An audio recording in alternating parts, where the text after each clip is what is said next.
તો નમસ્કાર ગુજરાત, આજના તાજા સમાચારની અંદર આપનું સ્વાગત છે. તો દેશ અને દુનિયાના સૌથી મોટા સમાચાર જાણવા માટે વિડીયોને અંત સુધી જોતા રહેજો અને આવા જ સમાચાર સૌથી પહેલાં મેળવવા માટે આ ચેનલને સબસ્ક્રાઈબ કરવાનું ભૂલતા નહીં.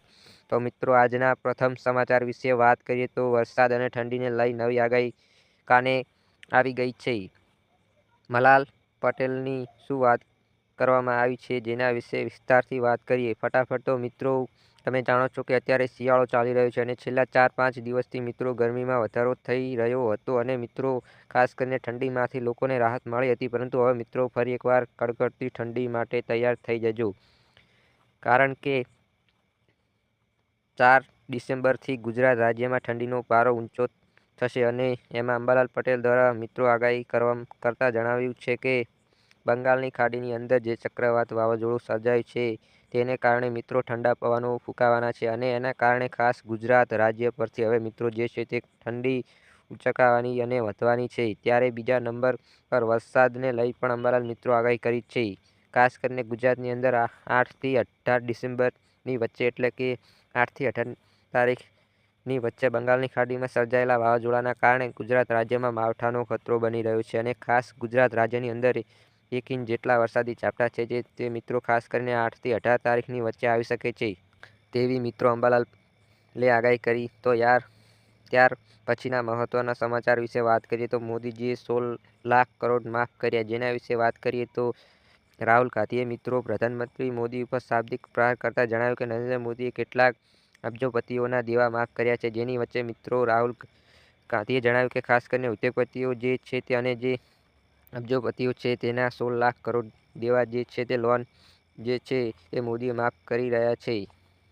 ત્યારે આટલા પૈસાથી જો ખેડૂતોના દેવા માફ કર્યા હોત તો ભારતના તમામ ખેડૂતોના દેવા માફ થઈ શકે. એટલે કે મિત્રો અહીંયા રાહુલ ગાંધીએ મોદીજી ઉપર પ્રહાર કરતા જણાવ્યું કે નરેન્દ્ર મોદીની સરકાર જે છે તે અબજોપતિઓના અને ઉદ્યોગપતિઓના લાખો કરોડો રૂપિયાના દેવા માફ કરી છે. પરંતુ જ્યારે ખેડૂતોના દેવા માફ કરવાની વાત આવે ત્યારે સરકાર પાસે બજેટ હોતું નથી. તો ખાસ કરીને મિત્રો અત્યારે જે છે તે ખાસ મિત્રો તેમને એવું જણાવ્યું છે કે રાહુલ ગાંધીએ કે ખેડૂતોને દેવા માફ કરવામાં અને લોન કરવામાં સરકાર જે છે તેમની પાસે બજેટ હોતું નથી. પરંતુ બીજી બાજુ જે મોટા ઉદ્યોગપતિઓ છે તેમને લાખો કરોડોની લોન માફ જે છે તે મોદી સરકાર કરી રહી છે. આ મામલે મિત્રો તમારું શું કહેવું છે તે કોમેન્ટમાં લખીને જણાવજો. ત્યાર પછીના મહત્વના સમાચાર વિશે વાત કરીએ તો દેશ ઉપર નવું આતંકવાદીનું કાવતરું પકડાયું. ખાસ મિત્રો વાત કરીએ તો આના વિશે કે રાજસ્થાન બોર્ડરથી અત્યારે નવા સમાચાર સામે મળી રહ્યા છે.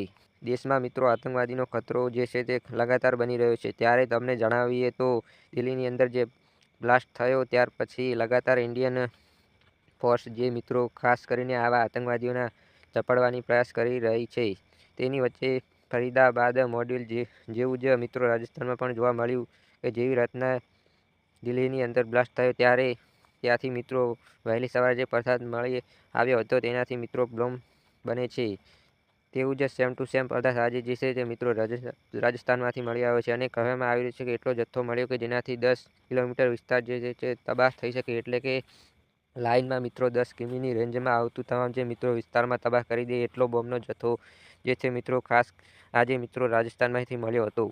ત્યારે મિત્રો રાજસ્થાનમાં મિત્રો પોલીસે રાજ્ય સંસદમાંથી વિસ્ફોટોને જપ્ત કર્યા છે અને તેની સાથે મિત્રો ગઈકાલે મિત્રો જે છે તે કાશ્મીરમાંથી પણ સમાચાર આવ્યા હતા. કાશ્મીરની અંદર મિત્રો ત્યાંના ઇન્સ્પેક્ટર જે છે BSFના સરહદી મુખ્યાલયમાં એક પત્રકાર પરિષદમાં મિત્રો તેમણે જણાવ્યું કે 100 થી 150 આતંકવાદીઓ જે છે મિત્રો ખાસ કરીને પાકિસ્તાનમાંથી ભારતમાં ઘૂસવા માટે તૈયારી કરી રહ્યા છે અને ભારત અને પાકિસ્તાન બંનેમાં આવી પહોંચ્યા હતા. આ હતા મિત્રો આજના તાજા સમાચાર.